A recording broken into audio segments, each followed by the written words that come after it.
of your for sale by owners in your community are doing so right now because they are underwater in their homes and don't know, frankly, what their options are. And now you could explain to them, literally knock on their door, call them, help them create a graceful exit from their underwater home, and tell them about HAFA. I mean, guys, if you're listening to this call, it sounds very technical.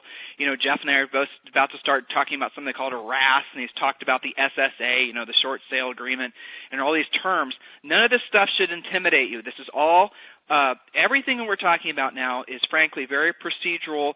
Follow the steps. And understand the process. What you need to be thinking about as we're going through this call and answering all of your questions, or as many as we can get to, is how can you apply this information to helping people in your community? All right, so what the heck is a RAS form? Well, we skipped over a few key steps because the short sale agreement leads to the seller deciding whether to approve it. The broker, real estate broker, has to sign it and agree to its terms, send it back, then they market the property. Once they get an executed contract, that's when this RAS form comes into effect. RAS is a terrible acronym, but it stands for something that makes sense. Requests for Approval of Short Sale. So that homeowner with the realtor or real estate agent gets that executed contract with a RAS. They submit it to the servicer, and they have to send all the addenda, the contract, and some proof that the buyer, prospective buyer, has some financial strength in order to actually close the deal, and that goes into the servicer for review and, you hope, approval. Okay, so that, again, Jeff's right. I didn't go over all the specifics of the procedures. It's just because the procedures, really what they are is essentially what the same exact process as it is now, with a couple changes and with a couple different forms.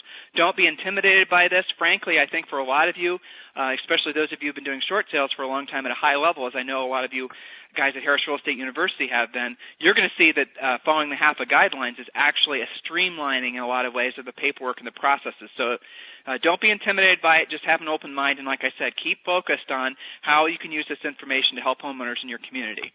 All right, so now this is something, Jeff, I know that you and I have talked about this a lot prior to this call. I've read a ton about this of just different realtors talking on, you know, all the active rain and the rest of it. So let's talk about the commission policy. I mean, there's been a lot of unnecessary confusion about the commissions handled under HAFA.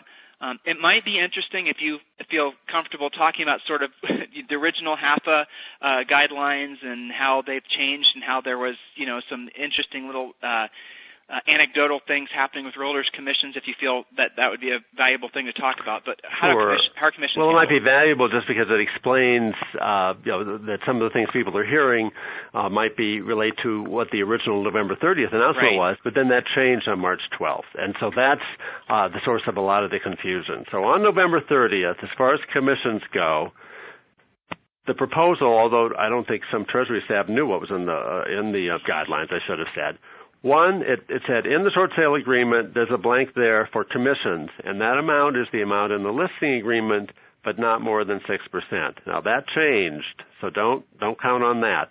It also said something, that sounds pretty good, but it said something horrible, which was the servicer can use an unspecified amount of the real estate commission to pay a negotiator hired by the servicer to, quote, quote, help the real estate agent.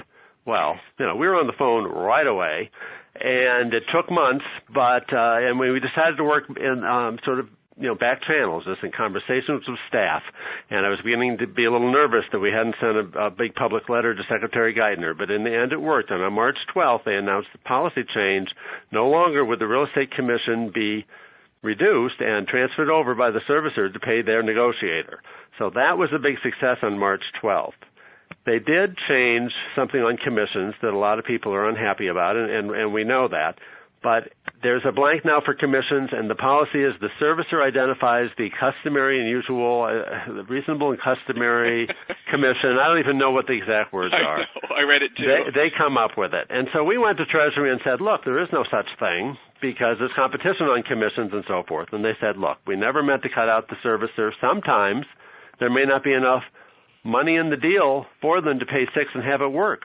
So if you take 5, it can be a short sale. If you do 6, it's a foreclosure. So, they made that point. They also made the point that this is information known up front. This is not a situation where you do all that work, like now, and then 2 days before the closing, they say, oh, you represent both sides? Well, I know your listing agreement says 6 or 5, but we're only going to give you 1.5. That's the latest story I heard. So, in many ways, it's better than the current situation. Plus, if they put in 3, you do not have to take 3. You can negotiate that. You can say, no, I will not do this for less than 5. I am skilled. I am an expert. I can get this job done. I can save you a lot of money, but I won't work for less than 5, and see what happens.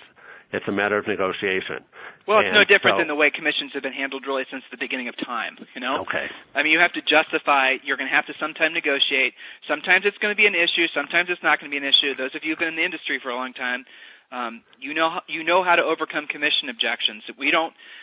Jeff, I don't have any indication yet from any of our students if the lenders are going to be making this a major issue. I suspect they won't because they need us. Too early to know, I think. Yep. They do need you, absolutely. Yeah, the lenders basically are, if they don't have realtors working on their behalf, and they're in some serious trouble because it takes realtors out there to initiate these things. I mean, Jeff, what's the statistic, like the number on how much less a short sale is costing a lender versus a foreclosure? We were talking about that yesterday. It's staggering. The numbers are staggering. On a typical house, it's going to be $50,000 to $100,000. Worse if the lender goes ahead with foreclosure. What often happens is it becomes vacant. Immediately the values in the neighborhood go down, which becomes a downward spiral. The property is just not going to be kept up. With a vacant property, the risk of vandalism is huge. As we all have heard the stories about stripped copper, stripped electrical, all of that. So when that happens, you could even have bigger losses. Well, I know in Las Vegas, where Julie and I live, every weekend you look on Craigslist and you see a bunch of people that are having sort of garage sales at their soon-to-be vacant homes where they're selling out virtually everything that's sellable. So, hopefully that type of thing is going to come to an end. And this is worth mentioning, Jeff, because I think, you and National Association of Realtors, again, need recognition for this. The original HAFA agreement that you guys, that came out the 12th, or when we had it amended, who put that in there with regards to the realtors' commissions being, essentially reduced to pay for the bank's negotiators? Obviously, the banks put that in, right? Well, I was not privy to the conversations between Treasury and the banks, but I'm sure that was a conversation between the announcement date of May 14th of the outline of the program and the details on November 30th. My assumption was Treasury was negotiating with the servicers to make this program one that the servicers and lenders could accept, and pretty clearly that's how that happened. But I don't know. I don't know it for a fact, but it doesn't take a rocket scientist. It's safe to say. That's right. Safe to say, yes. I could be wrong. Nobody sue me, but that's my guess. That's right. But had it not been for the National Association of Realtors, intervening on that and protecting our commissions, guys, open up your eyes to the fact what the National Association of Realtors is doing for us in the industry. Obviously they're our association, but they are having to go to bat for us on more ways than we can possibly imagine, especially in this housing climate. So just keep that in mind next year when you pay your annual fees. All right, so let's see. Next question that we have is reasonable. Okay, we talked about that. I'm back to my questions. Julie, anything come to mind as I'm going through my questions? A couple of people have asked if any of this affects the tax ramifications for their sellers. Well, you know what, Julie? Let's get to that question in a second. I'm reading some an IM you just sent me, and you sent me a very interesting note here. You've heard that Bank of America, since we were sort of on the commissions thing here, has actually done something. Why don't you talk about that, Julie?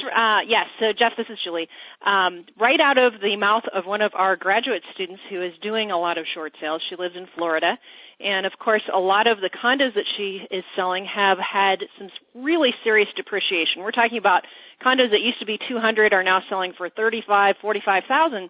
And so she heard on a call that we had on our blog that Bank of America will allow $3,000 minimum commissions. And she hasn't done a Bank of America deal yet, but she has successfully negotiated into one of these lesser expensive condos, a $3,000 commission with GMAC. She's currently working on one with Wells Fargo. What do you know about that in terms of minimum commissions on some of these really inexpensive properties? Is there any discussion about that from your end? Well, this was news to me until this morning, and I think it's an encouraging sign. At the moment, it's not a half a short sale because they do have a 6% cap on the amount of that commission. So right. So technically, that would break that. So technically, it would break that.